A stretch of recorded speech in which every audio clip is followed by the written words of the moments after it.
Is this recent violence just about this verdict, this death sentence, or is there more to it than that? I don't believe that it's just about the death sentence. I think that that's just a cover.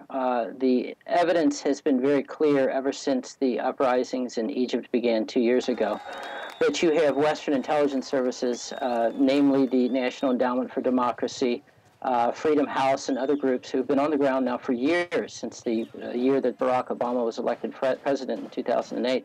And they have basically been there training people on forms of nonviolent protest. And so while it is very possible, I say that in a very slim sense, that this could be something that is a grassroots thing, in general, the plan is to keep these countries destabilized and difficult to find their footing, because they're much easier to manage in an atmosphere such as that. All right, you're talking about Western and exterior forces here at play, but what about what's happening in the way the authorities are dealing with this crisis at the moment? Thousands of soccer fans have actually expressed overwhelming support for that verdict, which seems to be a catalyst now for what's going on with this rioting and death. What does it tell us about the divisions in Egyptian society, where we see supporters there in Cairo and those people are actually risking their lives and dying over this verdict in Port Said? Yes, and as I said, I will not for a moment discount not just the possibility but the likelihood that you have people on the ground there who are genuinely emotionally driven for these things. But, you know, these kinds of revolutions, they don't pop up just overnight. They take years of planning and years of all sorts of preparations in order for these things to take place.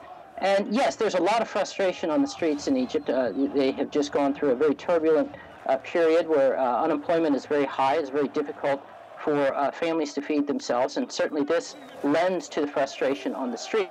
So, but in general, I cannot help but to think back to the hundreds of news reports that were coming out of Egypt, many of which were covered on RT and other Western media outlets, talking about how you had troublemakers on the ground there who were being directed and guided by Western intelligence services. Now, OK, but I just must ask you then, why are we not seeing much support now for the protesters or any Western influence, or perhaps there could be, as you may say, at what's happening now? Because obviously Western nations, the US, supported that revolution 2 years ago. Now we're seeing the protesters in the streets. What are they doing now? We're not hearing much from them.